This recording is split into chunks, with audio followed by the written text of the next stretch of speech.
Hi and welcome to the Gemhawks YouTube channel. I hope you're having a beautiful day today. For the free wire tutorial today, we're going to create these little desert flower earrings. Now I'll show you that on the board in closer detail in just a moment. The beads I've chosen to work with are wooden. They actually come from the August 2025 Magical Mystery Bead Box from my friends at Jessie James Beads. Now you all know that I really love gemstones, but I also adore wooden beads. The colours and textures that you can get within this material are absolutely magnificent. So let's head down to the board. I'll show you the item and then we'll make one together so that we've got a lovely pair to wear.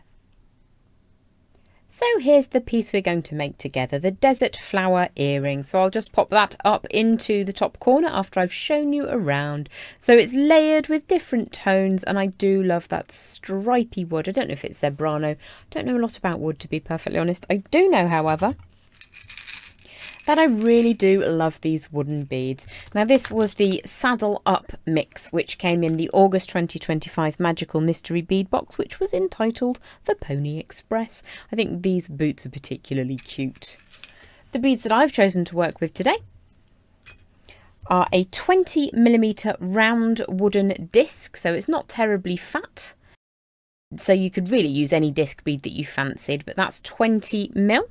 I've also got a 10mm round wooden bead that's got a massive drill hole.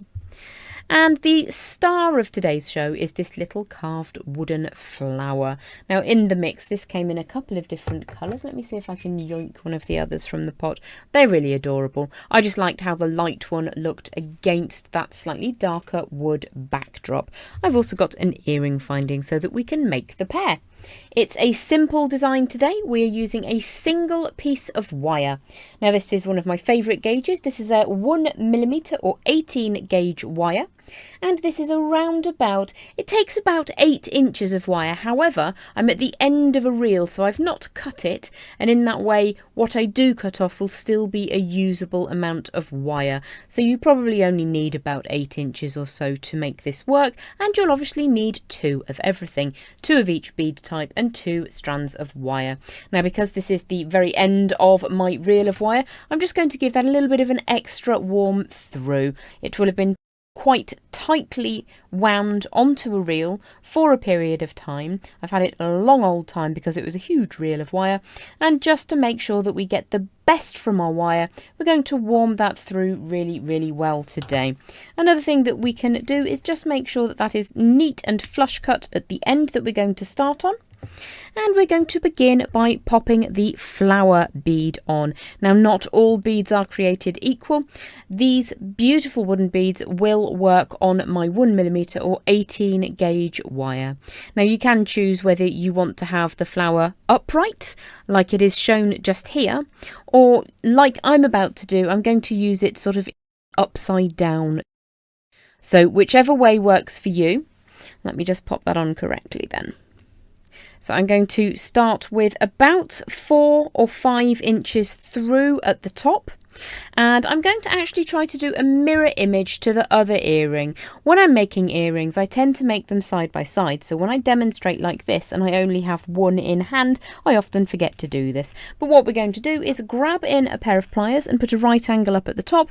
And again, there's about 4 or 5 inches of wire out the top. You don't need a huge amount of wire for this. So let's just give that a bit of a warm through again. And if you look on the demonstration piece, what I've done is I've taken the wire over to the right and round underneath the core.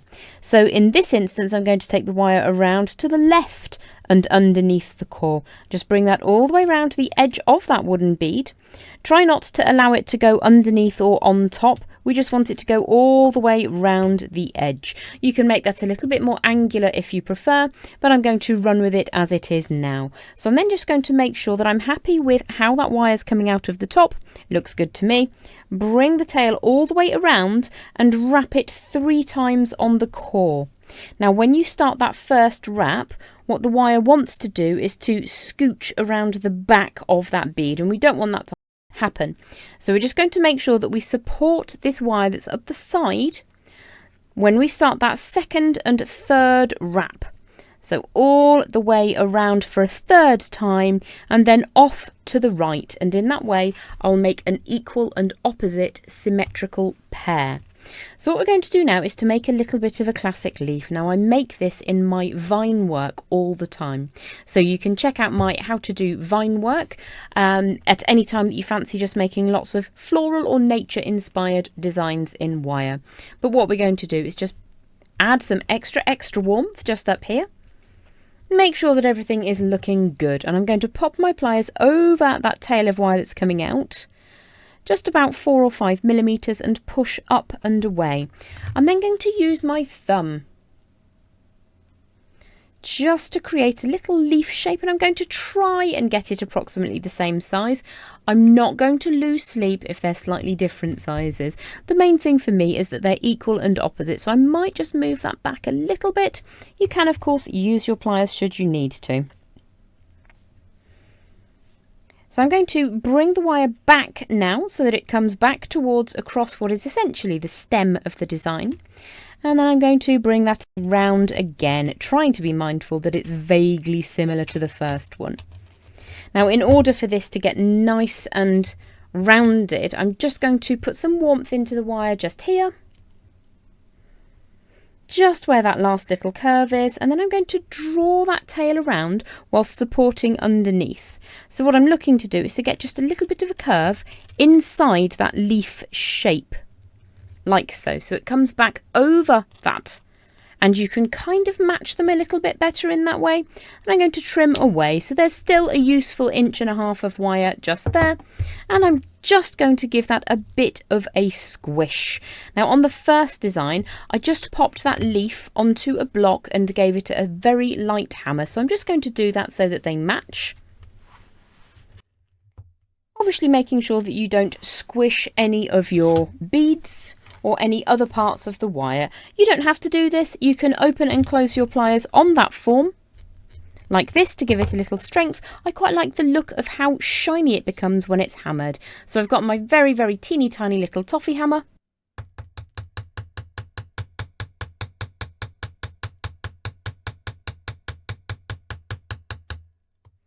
And what I would suggest doing is getting to this stage with both pieces before you move on to the next step. Well, so far we have a cute little flower. I mean, you could just stick that in the earth around your plants. If you can keep plants alive. I know I can't, I'm not very good at that. Maybe some really old cacti, but apart from that, not so good, which is why I like to make wire ones. We'll head down to the board and we'll make the rest of this design together now. So before I bring my next bead in, I'm just going to push this leaf up towards the body of that flower. They're not completely identical. I'm not overly worried. You can obviously take more pains to ensure that they are slightly more identical.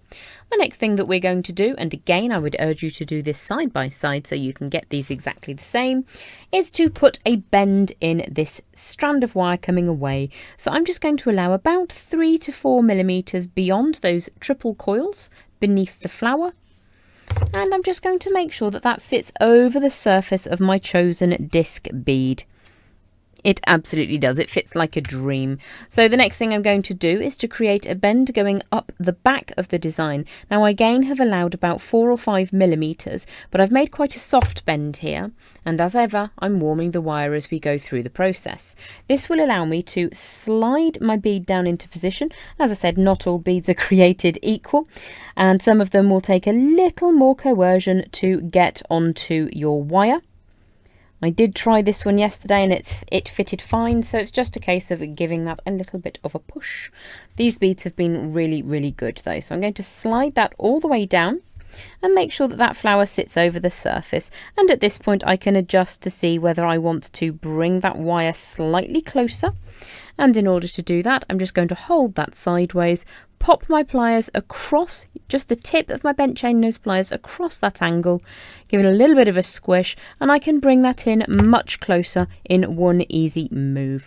So if I pop those side by side, I can see that they look pretty reasonably well matched. So all we're going to do now is to add on the bead of choice up at the top, and this is just to add a little bit more to the design. I'm then going to bring the wire away sideways, because my earring findings are in the opposite direction. So let's bring that down. When that's worn in the ear, you just try and pick it up. I've got a problem with the dropsies today. You can see that I will need to have a sideways loop to marry that up.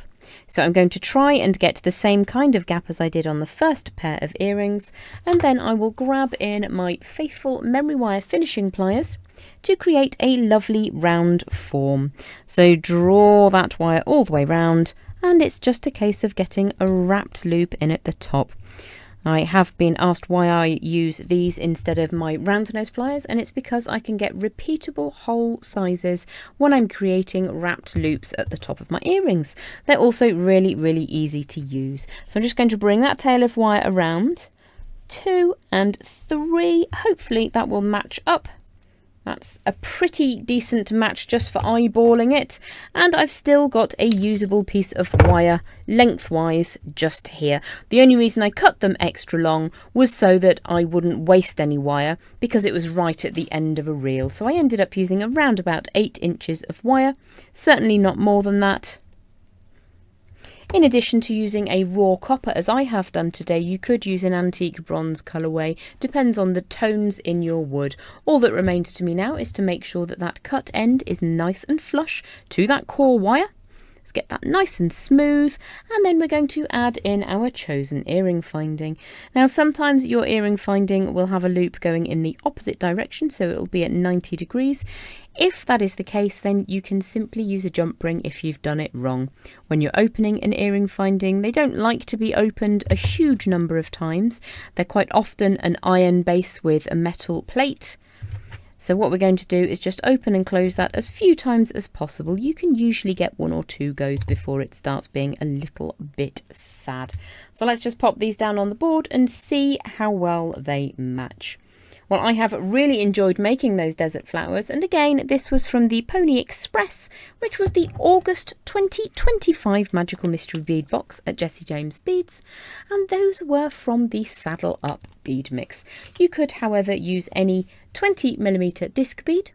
The flowers measure 12mm, and the beads up at the top were 10mm rounds. Another thing that you could do is to mix in some beautiful earthy tones. Just so happen to have a pot of carnelian and mookaite there. They would also mix really beautifully with wood. And I know that I make a big fuss about loving genuine gemstones, but sometimes mixing woods and gems together, it's quite a different thing to do. So there are your cute little desert flower earrings, super, super lightweight in the ear. And as I say, you can use really any disc beads that you fancy for that backdrop with those beautiful flowers over the front. I hope that you've enjoyed today's free tutorial, and I look forward to welcoming you back to the Gemhawks YouTube channel again very, very soon. Bye for now.